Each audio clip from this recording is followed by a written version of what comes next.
Good evening. This is Orson Welles, your producer of a special series of broadcasts presented by the makers of Pabst Blue Ribbon, the Mercury Summer Theater of the Air.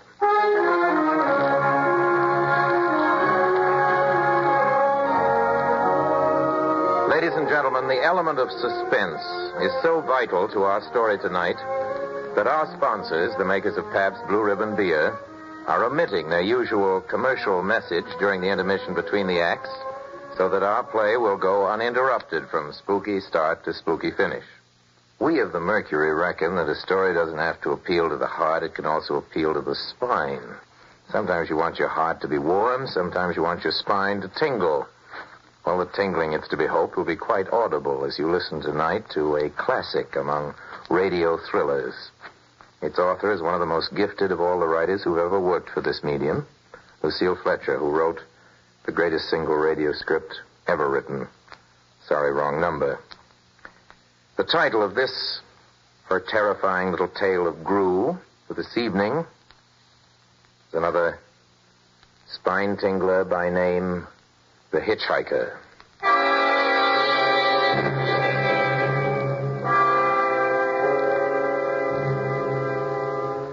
I am in an auto camp on Route 66, just west of Gallup, New Mexico. If I tell it, maybe it'll help me. It'll keep me from going crazy. But I must tell this quickly.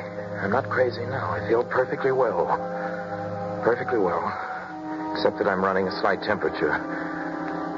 My name is Ronald Adams. I'm 36 years of age, unmarried, tall, dark, with a black mustache. I drive a 1940 Ford V8, license number 6B7989. I was born in Brooklyn. All this I know.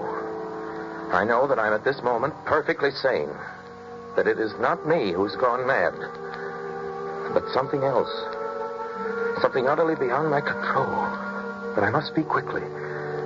At any moment, the link with life may break. This may be the last thing I ever tell on Earth. The last night I ever see the stars.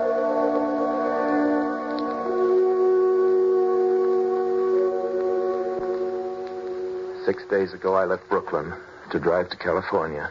Goodbye, son. Good luck to you, my boy. Goodbye, Mother. Here, give me a kiss, and then I'll go. I'll come out with you to the car. Ah, it's raining. Stay here at the door. Oh. Hey, what's this, tears?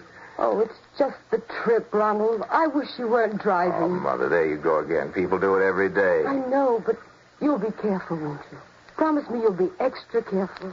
Don't fall asleep or drive fast or pick up any strangers on the road. Strangers? Don't you worry. There isn't anything going to happen. It's just 8 days of perfectly simple driving on smooth, decent, civilized roads with a hot dog or a hamburger stand every 10 miles. I was in excellent spirits. Drive ahead. Even the loneliness seemed like a lark. But I reckoned without him.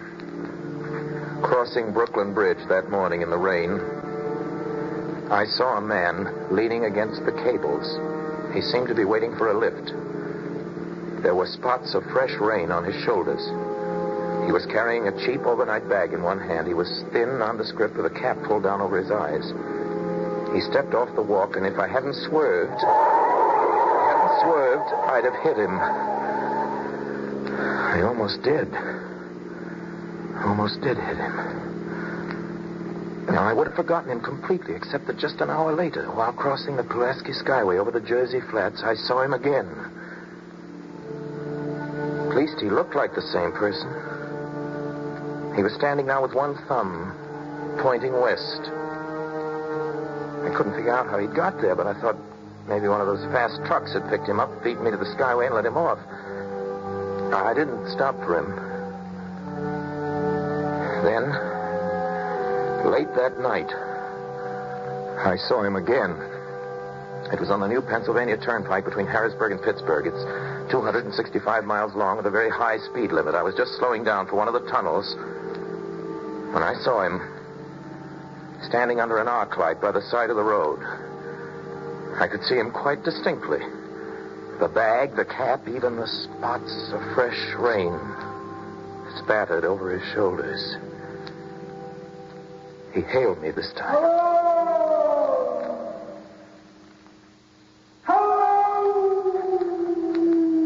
stepped on the gas like a shot. That's lonely country through the Alleghenies, and I had no intention of stopping. Besides, the coincidences, or whatever it was, gave me the willies. I stopped at the next gas station. Yes, sir. Fill her up, will you?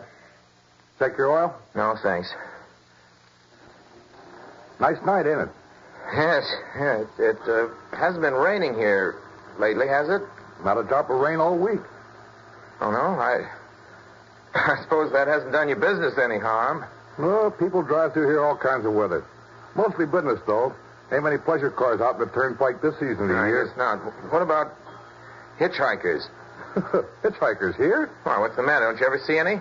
A guy'd be a fool to start out to hitchhike on this road. Look at it. Then you never see anybody? No. Maybe they get a lift before the turnpike starts. I mean, just before the toll house. But then it's a mighty long ride.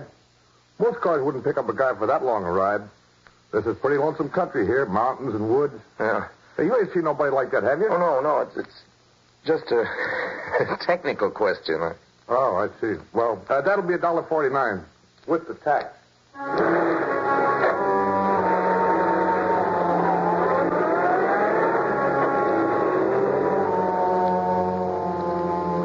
The thing gradually passed from my mind as coincidence. I had a good night's sleep in Pittsburgh. I didn't think about the man all next day until just outside of Zanesville, Ohio. I saw him again. It was a bright, sunshiny afternoon. The peaceful Ohio fields, brown with the autumn stubble, lay dreaming in the golden light. I was driving slowly, drinking it in, when the road suddenly ended in a detour. In front of the barrier, he was standing. Let me explain about his appearance before I go on. I repeat, there was nothing sinister about him. He was as drab as a mud fence, nor was his attitude menacing. He merely stood there, waiting, almost drooping a little, the cheap overnight bag in his hand. He looked as though he'd been waiting there for hours. And he hailed me. He started to walk forward. Hello! Hello! I'd stopped the car, of course, for the detour. For a few minutes, I couldn't seem to find the new road. I realized he must be thinking that I'd stopped for him. Hello! No, I'm... Not just now. I'm sorry. Going to California? No, not today. The other way. I'm going to New York. Sorry.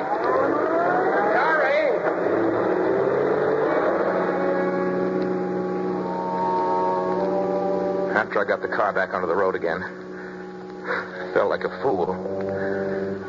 Yet the thought of picking him up, of having him sit beside me, was somehow unbearable. Yet at the same time, I felt more than ever unspeakably alone.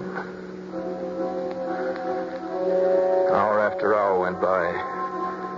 The fields, the towns ticked off one by one. The lights changed.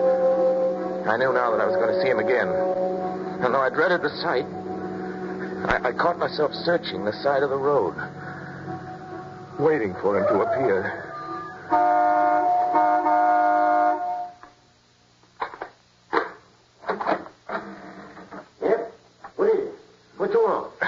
You sell sandwiches and pop here, don't you? Yep, we do. In the daytime. But they close up for the night. I know, but I was wondering if you could possibly have a cup of coffee. Black coffee. Not at this time of night, mister. My wife's a cook and she's in bed. Well, now, listen, just a minute ago, there was a man standing here, right beside here, and he was a suspicious-looking man. Henry? Who is it, Henry? It's nobody, Mother. She's a fella thinks he wants a cup of coffee. Go back into bed. I don't mean to disturb you, but you see, I was driving along when I just happened to look, and there he was. What was he doing? Nothing. You've been hitting a bottle. That's what's the matter with you. You got nothing better to do than wake decent folk out their hard-earned sleep. Now get going. Go on. But he looked as though he was going to rob you. I ain't got nothing in this stand to lose. Down your way before I call out Sheriff Oak.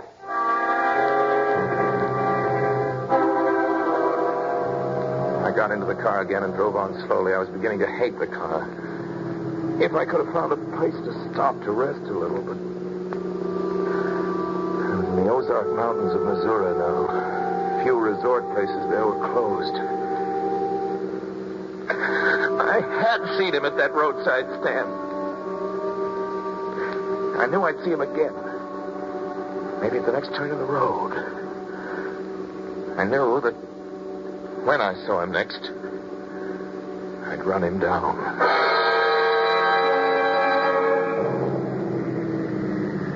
But I didn't see him again until late the next afternoon. I'd stopped the car at a sleepy little junction just across the border into Oklahoma. Let a train pass by when he appeared. Across the tracks. He was leaning against a telephone pole. It was a perfectly airless, dry day. The red clay of Oklahoma was baking under the southwestern sun. Yet there were spots of fresh rain on his shoulders. I couldn't stand that. Without thinking, blindly, I started the car across the tracks. He didn't even look up at me. He was staring at the ground. I stepped on the gas hard, veering the wheel sharply toward him. I could hear the train in the distance now, but I didn't care. Then, something went wrong with the car. It stalled right on the tracks. The train was coming closer. I could hear its bell. Heard its cry, its whistle crying. Still, he stood there. And now I knew that he was beckoning. Beckoning me to my death.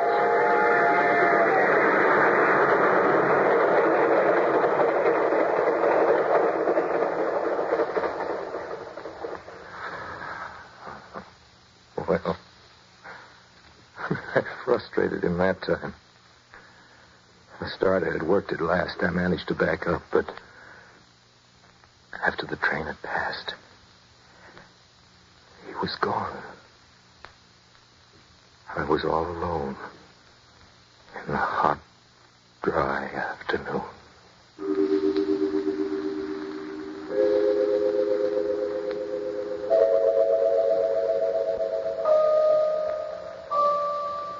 After that, I knew I had to do something. I didn't know who this man was or what he wanted of me. I only knew that from now on, I mustn't let myself be alone on the road for 1 minute. Hello there. Hello. Like a ride? What do you think? How far you going? Amarillo. I'll take you to Amarillo. Amarillo, Texas? Yeah, I'll drive you there. Gee. Hop here. Mind if I take off my shoes? My dog. No, go right ahead. Oh, gee, what a break this is. Swell car and decent guy. Driving all the way to Amarillo. All I've been getting so far is trucks. You hitchhike much? Sure. Only it's tough sometimes in these great open spaces to get the break. Yeah, I think it would be, but I'll bet, though, if you got a good pickup and a fast car, you could get to places faster than, well, say another person in another car. I don't get you.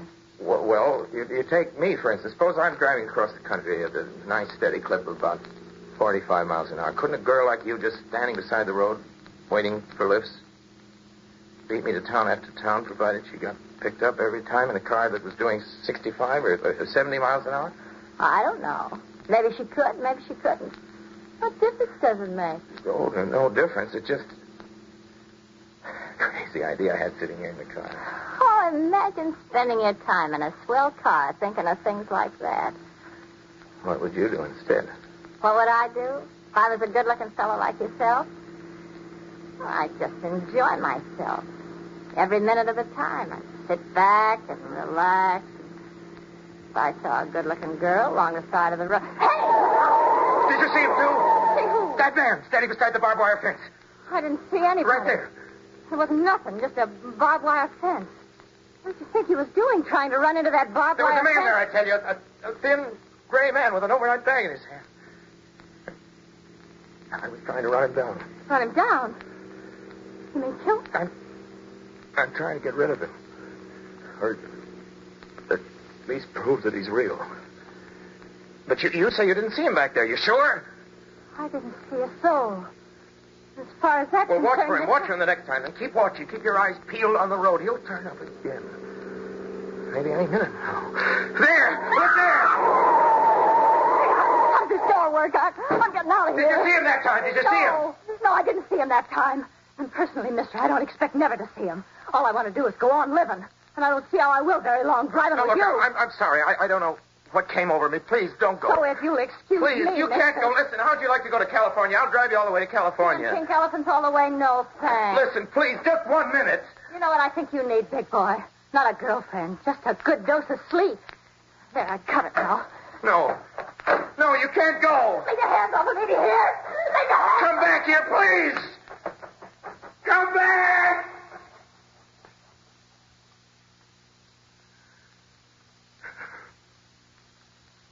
She ran from me. As if I was some kind of monster. A few minutes later, I saw a passing truck pick her up. I knew then that I was utterly alone. I was in the heart of the great Texas prairies. There wasn't a car on the road after the truck went by. Trying to figure out what to do, how to get hold of myself.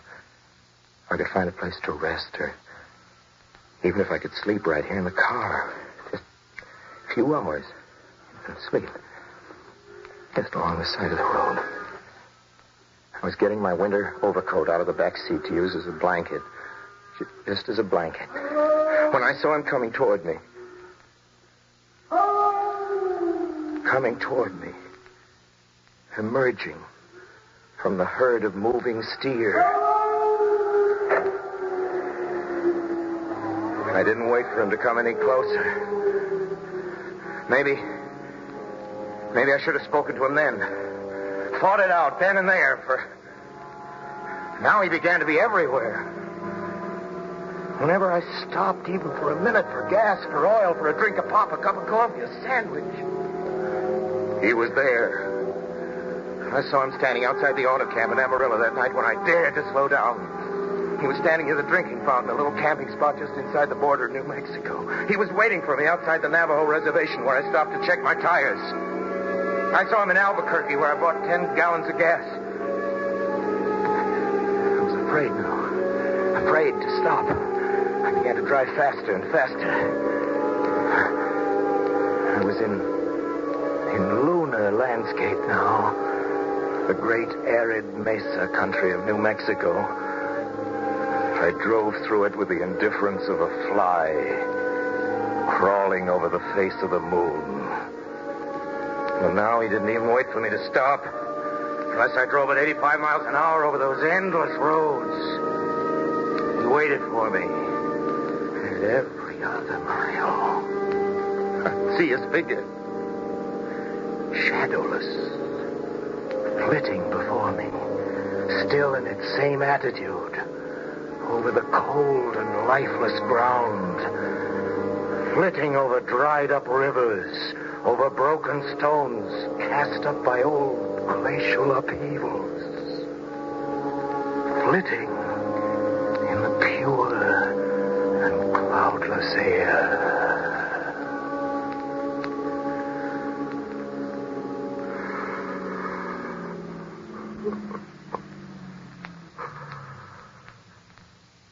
I was beside myself when I finally reached Gallup, New Mexico this morning. There's an auto camp here. It's cold.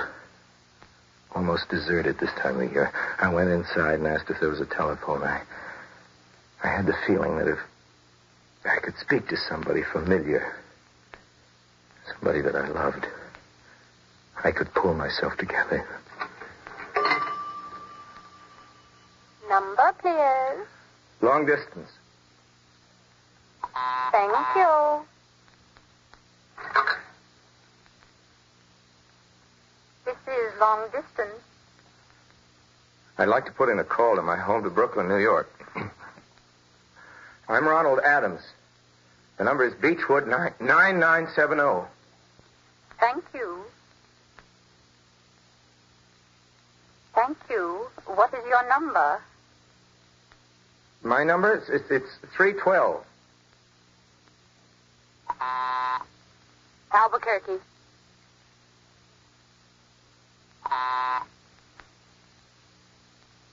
New York for Gallup.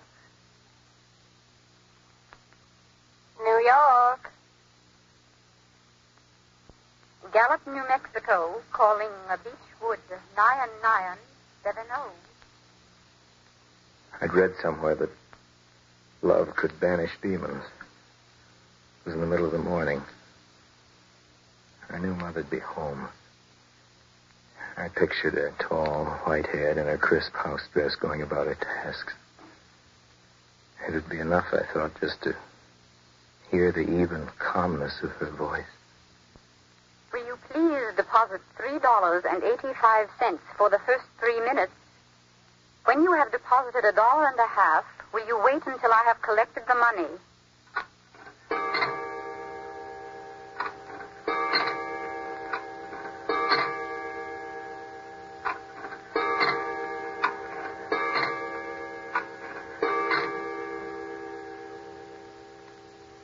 All right.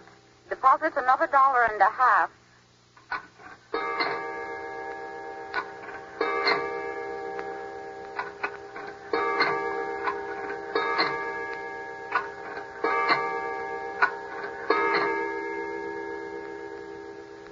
Will you please deposit the remaining 85 cents?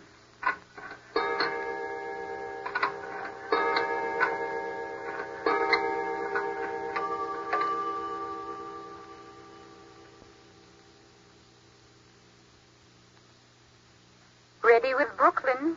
Go ahead, please. Hello? Mrs. Adams' residence. Hello? Hello, Mother? This is Mrs. Adams' residence. Who is it you wish to speak to? What? Who's this? This is Mrs. Whitney. Mrs. Whitney? I don't know any Mrs. Whitney. Is this Beechwood 9970? Yes. Where's my mother? Where's Mrs. Adams? Mrs. Adams is not at home. She's still in the hospital. The hospital? Yes. Who is this calling, please? Is it a member of the family? What's she in the hospital for? She's been prostrated for 5 days. A nervous breakdown. Nervous? Who is this calling? Nervous breakdown. My mother's never... It's all taken place since the death of her oldest son, Ronald. Since the death of her oldest son, Ronald. Hey, what is this? What number is this? This is Beechwood 9970. It's all been very sudden. He was killed just 6 days ago in an automobile accident on the Brooklyn Bridge. Your 3 minutes are up, sir. Your 3 minutes are up, sir. Your 3 minutes are up, sir. Sir, your 3 minutes are up. And so, I'm sitting here in this deserted auto camp in Gallup, New Mexico. And so I'm trying to think. I'm trying to get a hold of myself. Otherwise I'll go crazy.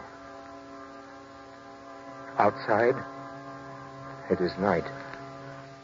The vast, soulless night of New Mexico. 1,000,000 stars are in the sky.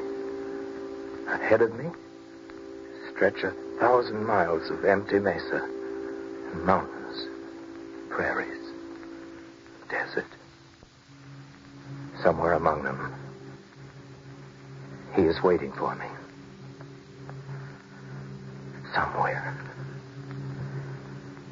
Somewhere I shall know who he is and who I am.